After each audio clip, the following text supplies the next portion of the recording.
দেখেন আমরা হচ্ছে যে দুয়ে ছিলাম সাংজা বাক্স সামব্যাগ রুল 300টা নীল আগামীকাল আচ্ছিন কাজে সকাল পর্যন্ত যে যা খা সুইসুলকা তৈরি করতে পারবো। যে যা খা মানে তৈরি করা বা বানানো, তাহলে তৈরি করা পড়লে হবে। তাহলে তৈরি করতে পারবো বা তৈরি করতে পারবেন। যে বাক্স 300টা আগামীকাল সকাল পর্যন্ত তৈরি করতে পারবেন, যেহেতু প্রশ্ন করছে এই জন্য হবে তৈরি করতে পারবেন। তো উত্তরে বলছে খুগসুন সেটা হিন্দুল দা কষ্টকর। তাহলে অ্যান্সারে কী হবে আসেন দেখি। বলতেছে যে খুগসুন সেটা হিন্দুল খতখাতায়ও কষ্টকর মনে হয়। কষ্টকর হবে মনে হয়, যে সেটা কষ্টকর হবে মনে হয়, যেহেতু ভবিষ্যতের অনুমান বোঝায় এজন্য হবে কষ্টকর হবে মনে হয়। তিনি বলতেছে যে জারুনুন কাটার জাগবুল কাজ থা সব কুন্নেসু ইত্তা শেষ করতে পারবেন। তাহলে এখানে কি হবে যে শেষ করতে পারবে মনে হয় এরকম আর। তাহলে জারুনুন কাটার জাগবুল কাজ থা সব কুন্নেসু ইসুল খতখাতায়ও শেষ করতে পারবে মনে হয়। তাহলে এখানে কি বলছে, খুরমি অবশ্যই জেগা আমি থোয়া জুলথেনিকা সাহায্য করে দেওয়ার কারণে খগজং হাজিম আছেও দুশ্চিন্তা করবেন না। তাহলে খগজং হা মানে দুশ্চিন্তা করা, জিম আছেও দ্বারা নিষেধ বোঝাবে। তাহলে এখানে অর্থটা এরকম হবে যে কাটার কাজ সব শেষ করতে পারবো মনে হয়। তো আরেকজন উত্তর দিছে যে অবশ্যই আমি সাহায্য করে দেওয়ার কারণে দুশ্চিন্তা করবেন না। জিম আছেও দ্বারা নিষেধ বোঝায় বা কোনো কিছু করা যাবে না এরকম বোঝায়, দুশ্চিন্তা করবেন না। বারো সাহেব নীল আগামীকাল খাচ্ছে একত্রে সোফুঙুল মানে পিকনিক, সোফুং মানে পিকনিক, খানুন গত্ত গেলে কেমন হয়। এই নুন গত্ত গ্রামারের অর্থ হচ্ছে লে কেমন হয়। তাহলে বারো সাহেব আগামীকাল একত্রে পিকনিকে গেলে কেমন হয়।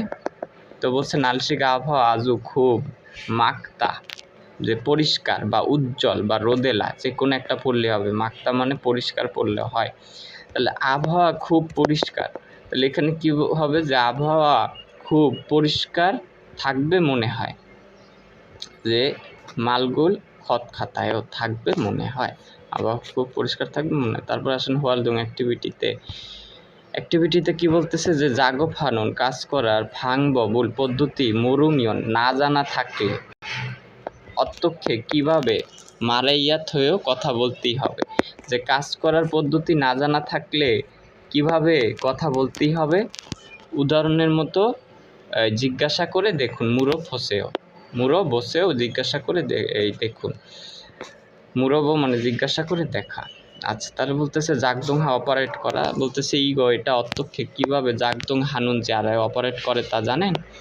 তো বলছে ছোম একটু খারুচ্ছ জুসেও শিখিয়ে দেন, একটু শিখিয়ে দেন। তো বলছে নে হ্যাঁ ফসেও দেখুন, ইরক্ষে এভাবে হামিয়ন করলে থয়েও হবে, তো এভাবে করলে হবে।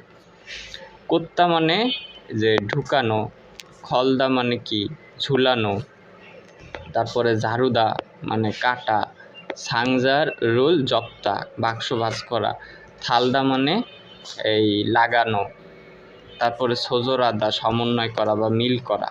তাহলে এগুলার এই যে এইদিকে লেখা আছে, ওই প্রথম যেটা যেভাবে করছে বাকিগুলাও সেভাবে করবে।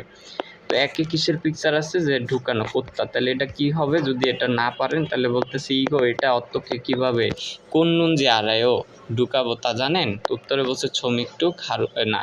তো উনি আবার বলতেছে যে একটু শিখিয়ে দেন, এটা কিভাবে ঢুকাবো তা জানেন, এটা একটু শিখিয়ে দেন, ইগো এটা অত্যক্ষে কিভাবে খানুনজি আর এই খনুনজি আর এখানে দেখেন খেয়াল করে নিচে রিয়ল ছিল।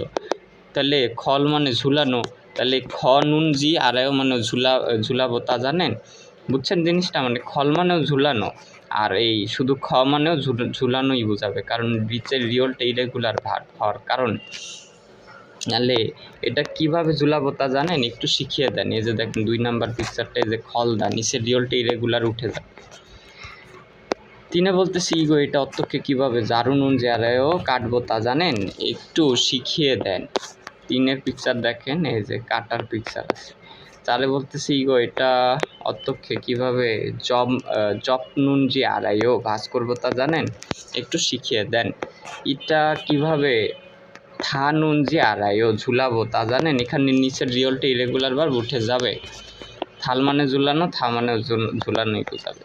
ঝুলাবো তা জানেন? একটু শিখিয়ে দেন। ইগো এটা অত্যক্ষে কীভাবে সোজো রানুন সমন্বয় করব জিয়ারেও তা জানেন? ছৌম একটু শিখিয়ে দেন। এই হচ্ছে মূলত জিনিস।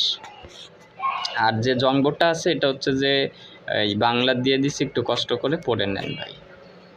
আর এখানে দেখেন একটু বলে দিই যে যন্ত্রপাতি এই আনজনহান মানে নিরাপদ বা নিরাপত্তা, থগু যন্ত্রপাতি মিত এবং খিগে মেশিন সায়ংব ব্যবহার পদ্ধতি। তাহলে এখানে আলোচনা করছে কি নিরাপত্তা বা নিরাপদ যন্ত্রপাতি এবং মেশিন ব্যবহার পদ্ধতি। তাহলে কীভাবে মেশিন ব্যবহার করবেন এই সম্পর্কে এখানে আলোচনা করছে এবং আপনার নিরাপত্তা সম্পর্কে আলোচনা করছে। তো ঠিক আছে ভাই, পড়ে ফেলেন। আল্লাহ হাফেজ।